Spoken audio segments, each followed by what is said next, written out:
This is part two of Bill Whelan's story. I was asked to talk more about Bill and his time in Munich, Germany. When he got to Munich, he was learning the language, of course. He had had a few hours he had his minor in German, so he was pretty good. He had kind of broken German, but he got good fast. He spent a lot of time in the pubs. He said it was kind of interesting because he would uh, tell people that he had a degree in history, and they wanted to know what he knew about his own American history. And he said that they wanted to talk about Woodrow Wilson. And he had to admit that he was more interested in skiing than he was. They knew more about our president of the United States than he did. And he had his degree in history, but he learned a lot about it. He said they were very interesting.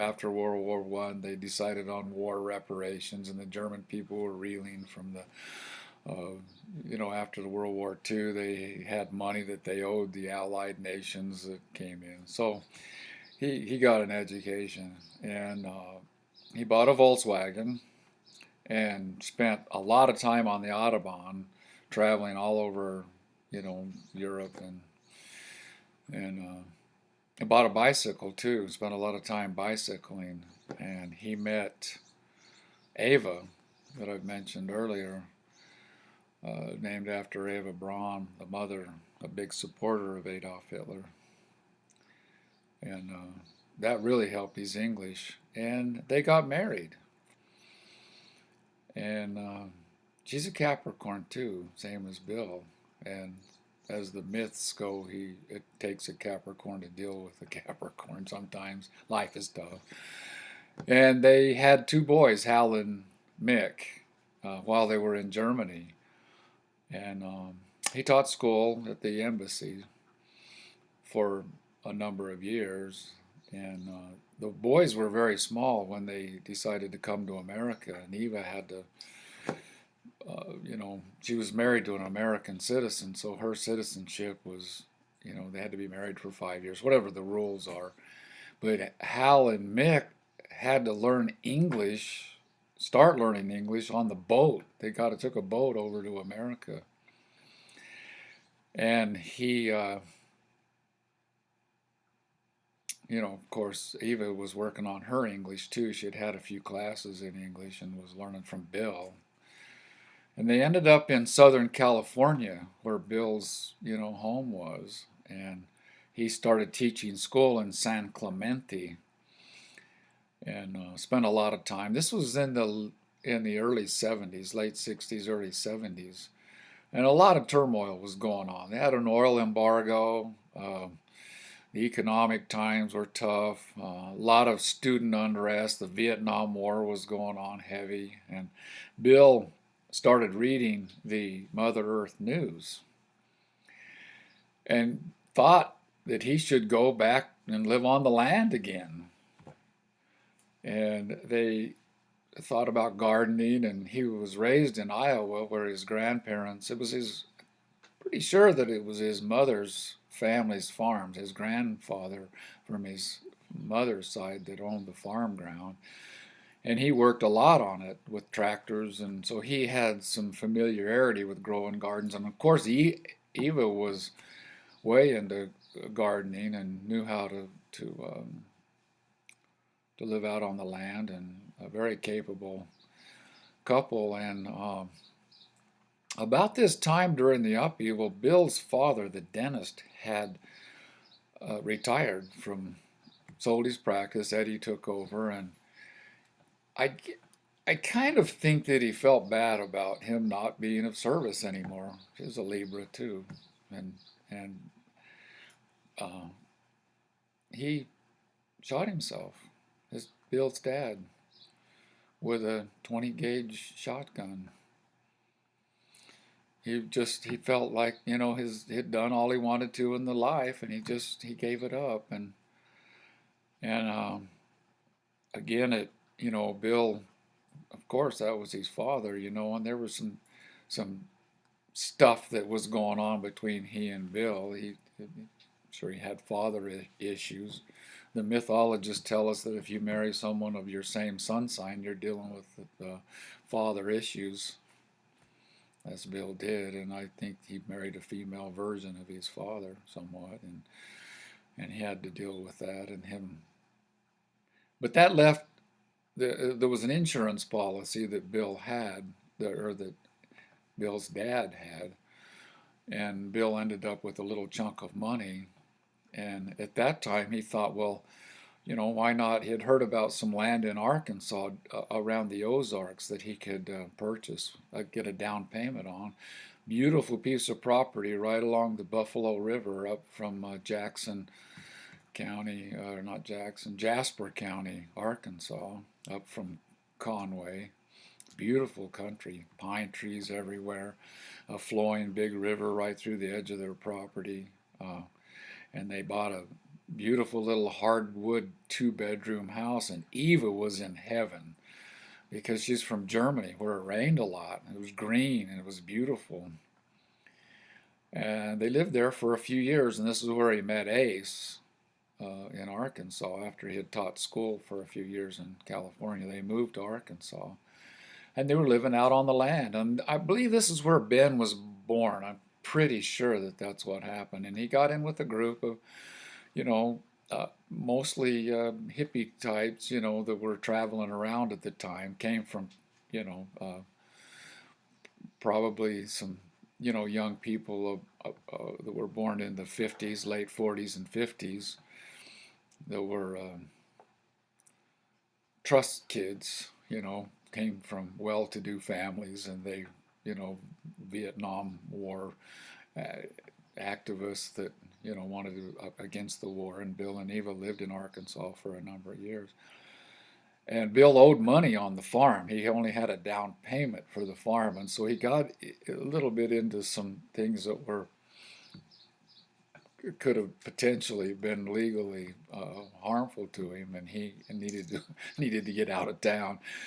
I'll leave that for other storytellers at another time, but that's one of the things that he did. He left Arkansas and came with Ace, and they came to Arizona. I think Ace got into a little bit of trouble too. I think someone sent him some seeds in the mail, and the dogs found it. Ace Palmer, my cousin, and they both had to leave Arkansas and at night or whatever, and they came and they were going to live on the land at Bear Springs. And this is where I met Bill, was in my dad's real estate office, where he looked like this Russian peasant with his large black beard, and he had it looked like a Russian hat beanie over his head, and he had these two kids. He was raising goats at the time, and they lived out in the Bear Springs. It's a beautiful place. It's not like Arkansas.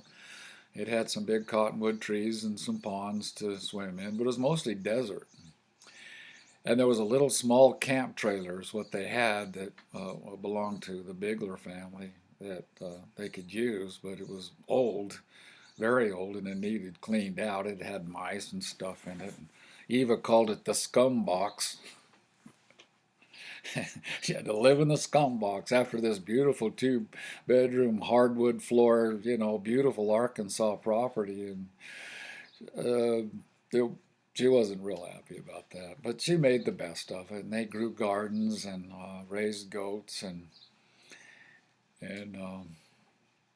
they're there for several years. And we used to go out on Sunday, and Ace and Bill and Ace and Cher, and they had 2 boys, Brian and Eric, um, and Bill and Eva, and they had the 3 boys, and Mick and Nancy St. John's would go out there, and we'd play music Sunday afternoon and bring a potluck.